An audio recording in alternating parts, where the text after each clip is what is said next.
Eto na, finals na po dito po sa Division 2 ng Champion Chess Tour Jules Bear Cup 2024.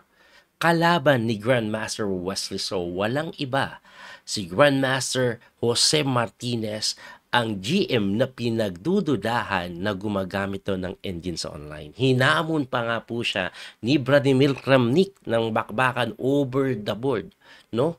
At etong matindi, yung recent achievement po ni Martinez sa Title Tuesday, online din po yun na Blitz event, pinerfect niya po. O baka sabihin nyo, coach, pinerfect yan, pero mahina kalaban. Tinalo niya si Magnus, si Hikaru, at iba pa pong top chess player sa chess.com. Grabe yung ginawa. Matindi talaga. Ang tanong, makalusot kaya dito si Wesley So ngayon? Kasi pinag-uubos nito lahat eh. Anong nangyari? Game number 1 yung aking ipapakita. Nag-e4 po si Wesley, E5 naman si Martinez, Knight F3, Knight F6, Petrov ang tinira ni Martinez, no? Ngayon, nung nakaraang may nag-Petrov si kay Wesley, tinirahan niya po ng Knight takes E5, which is the main line. Pagka D6 umatras, Knight takes E4, at ang ginawa ni Wesley, Bishop sa D3. So, siguro, inisip po ni Wesley, pinaghandaan siya, kaya nag-D4, mainline yung pinasok. Nag-Knight F6 po yan, umatras agad, nag-Bishop D3, tumira po ng Bishop E7, and then kinastling lang. Nag-castling lang din po itong si Martinez, at eto po yung classical attack po ng Petrov defense. So, kadalasan pong ginagawa dito, nag-H3 para hindi po makapin yung bishop. Nag-knight naman po sa D7 si Martinez na tinirahan ng Rook E8. Tumira po ng Rook E8, Rook E1 yung kay Wesley.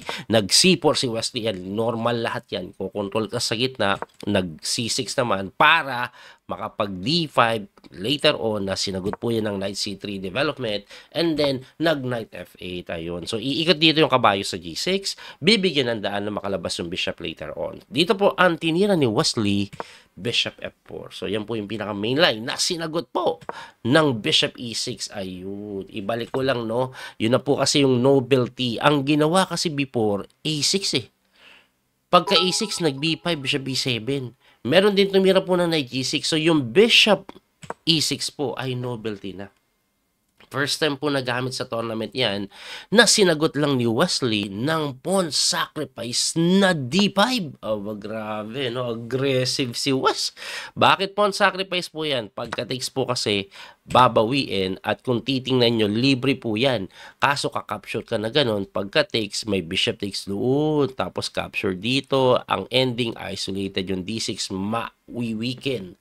Kaya umatras po yan na hindi ganun kaganda. Tinirahan lang ni Wesley ng Rook C1 development.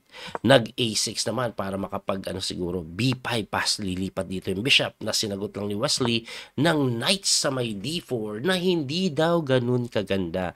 Ibalik ko lang, no? Ang gusto pong patiran ng engine, hindi ko to maintindihan, Bishop E3? Bakit? Ano mangyayari pagka B5? B4 lang daw. Hirap unawain, no? Pero ito po mga kasunod yan. Later on, mag-A4. Pag kinapture mo, capture, may knight pasok doon or even bishop doon. Yung pala yung mga tema na gustong gawin. Lalim masyado nun. Ang ginawa kasi ni Wesley na tira, knight D4, tirang tao lang para pagka B4 mo, may knight talon sa C6. Kaya po nag-knight G6 muna yan. After knight G6, inaatake yung bishop, umatras sa G3. Tinirahan naman ng bishop E8 and na sinagot ni Wesley ng Queen B3 lang. Ayan, para lang mag-connect yung tore. O, pagkatira po niyan, kinapture eh. Binawi ng tore, and then Knight H5, aba ng gugulo, gustong atakihin o capturein po yung bishop. Kaya umatras. Tapos nag-Knight F4, bishop na naman tinadali. Kaya umatras na naman, nag-atrasan lahat ng bishop ni Wesley, no? Anyway, sa posisyon pong ito, pantay sila ng oras, at according sa engine evaluation, slightly better si Wesley kahit ganyan. Oh, kasi medyo tingnan niyo po yung peso, halos lahat po nasa likodan pa eh. Anyway, nag-Queen F6 yan develop na mali daw kasi may tiradang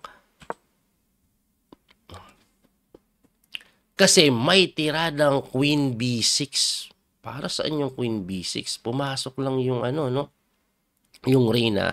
Tingin ko parang hindi maka B4 no? Tingin ko ganun. Tapos magna-knight dito, may pressure doon. I think that's the reason. Pero hindi ginawa ni Wesley So yun eh. Nagkamali si Wesley So dito. Ang tinira niya po, Rook E4. Ayan, no? Mali daw. Though hindi naman losing si Wesley, medyo naging equal. Ang rook po na tira is to defend the knight. Pero mas maganda daw ito, depensa na ganun, and at the same time, hindi makagalaw ito. Anyway, nag B5 na po yan. Ayun, no, para hindi sana maka B5 eh. Pagka B5, nag A4 si Wesley. Binabarag po yung structure. Nag Bishop D7 to defend. Nag H4 naman si Wesley. Aggressive po. Huwag kayong magtataka na binibigay po yan kahit libre ha. Kasi pag kinapture po yan ng Reyna, yes, libre yan. Capture lang to eh. Pagka knight takes mo, tirahan ka lang po ng G3. Oh, pagka gumanito ka, titirahan ka lang ng takes. Hindi mo makapture yan ng Reyna dahil kulong. Kaya ang ginawa po niyan, nag-rook lang po sa may E8. Pinapalit na tinakes lang, kinapture, and then tinirahan ni Wesley ng napakagandang brilliant sacrifice. Kinapture lang yung pawn. Libre po yung kabayo pero hindi po pwedeng tikman. Kasi pag kinapture mo yan, kain dito.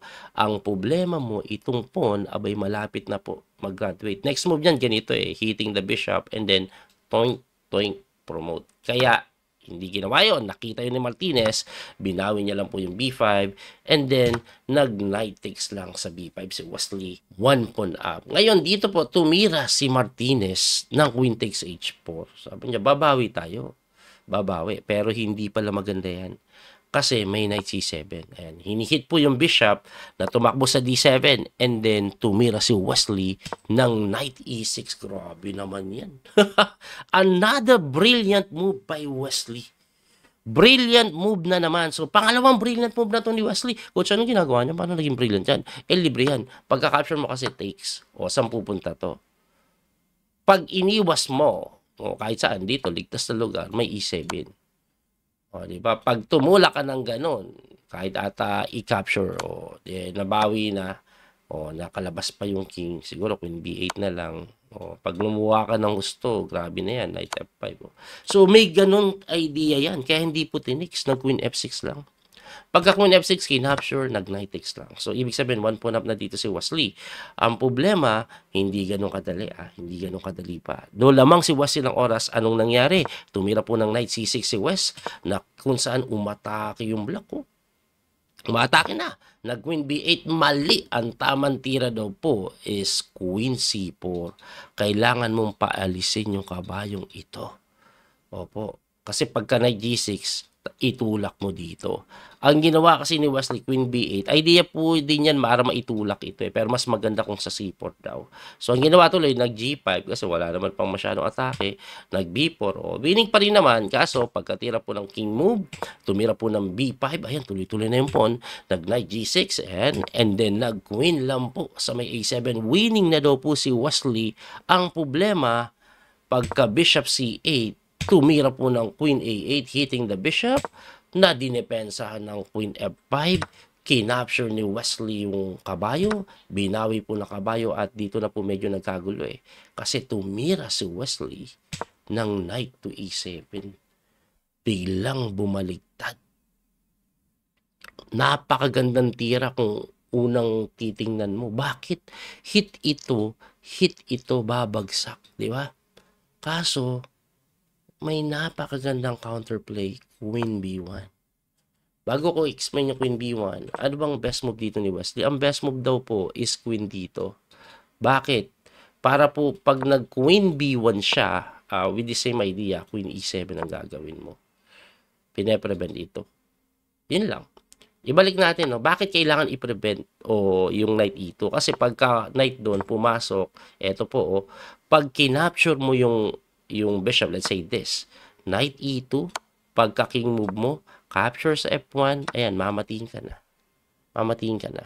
May check ka pa dito, pero isa lang yan eh. Kasi pagka king H7, wala na. Mamatiin ka na. Ganun mangyayari. Kaya nga, ayan, pagkatira niya, napa F3 si West eh, para may lalabasan. Kaso, queen E1, wag kang lalabas. Si Martinez naman nag-brilliant. Oh. Ang malupit, segundo na lang si Martinez biglang gumaling eh. Biglang gumaling lahat ng tira nung nagsegundo na lang. Kalawang si Wesley pero ngayon si Wesley ang hindi makatira. Ang ginawa ni Wesley, kinapture niya na lang yan. Chinek, umangat, kinapture. Ayun na nga nangyari.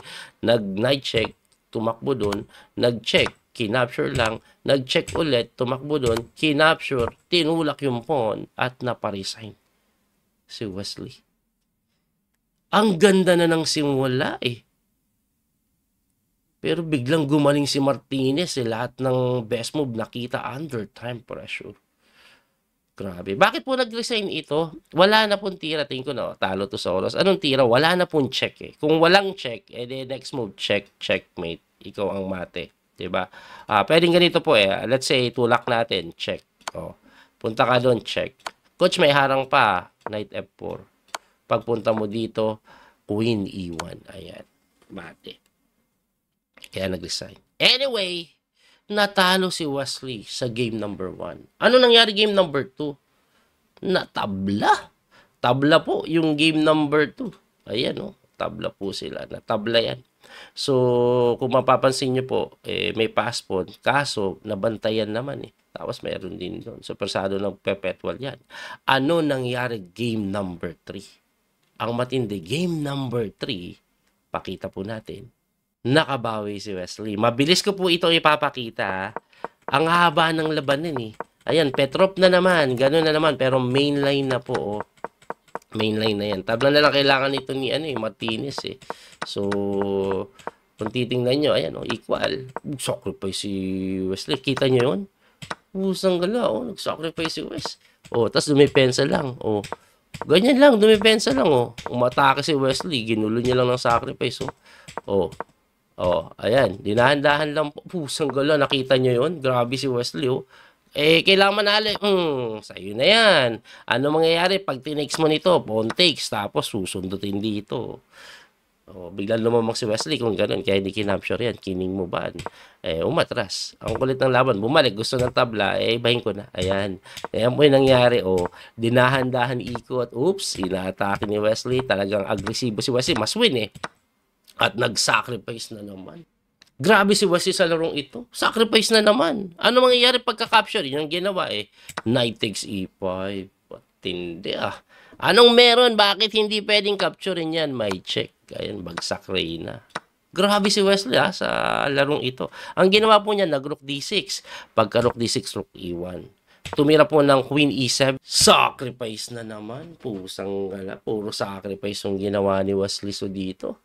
Manalo lang guys. Anyway, anong ginawa dyan? Nag-blunder na si Martinez dito dahil sa sunod-sunod na sacrifice. Kasi ang pinakasimple daw, kainin mo eh. Kasi may check dito. Kaso magna-knight E6 lang. Ano mangyayari? Hindi nakits yan ni Martinez. Ang tinira niya po kasi dahil wala ng oras, nag-queen takes na sinagot ng knight E7. Sacrifice na naman. Umulan ng sandamukal na sacrifice, mga sir. Puro sacrifice yung ginawa ni Wesley. Di ko na mabilang ilang beses na ba siya nag-sacrifice. Anyway, kinapture po yan. Bishop check doon. Nag-knight E6. Kinapture. Takes. Ang ending, 1 pawn up lang si Wes. Lumapit yung king. Ayan, gumanyan. Pero 1 pawn up na rook endgame. This is winning kasi passive po yung posisyonan ng black. Ayan. Ayan. Binigay na lang. Wala na. Grabe yung ginawa ni Wesley. Eto, madali na to. Tatagal lang to, pero 2 points na to. Bibilisan ko na lang po yung analysis natin. Ayan. Napilitan at ubos. Pusang galang laban ni Wesley sa game number 3. No? Lupit. Puro sacrifice.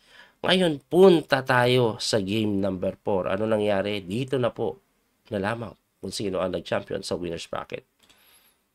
Wesley. So, ayun, nag-endgame. Ayan nangyari. Wesley So, tinalo yung pinaghihinalaang gumagamit ng engine. Champion po siya sa winner's bracket. Maghihintay po siya ng grand finals. Kasi yung loser's bracket, magkalaban sa finals, Jose Martinez at Dennis Lasabic. Kung sino manalo doon, makakalaban ni Wesley. Pero twice to beat si Wesley at nanalo nga po si Dennis Lasabic doon. Pusang gala, Dennis Lasabic, pinagdududahan ng engine to eh. Pag online, tinatalo din si Magnus Hikaru sa Chess.com eh.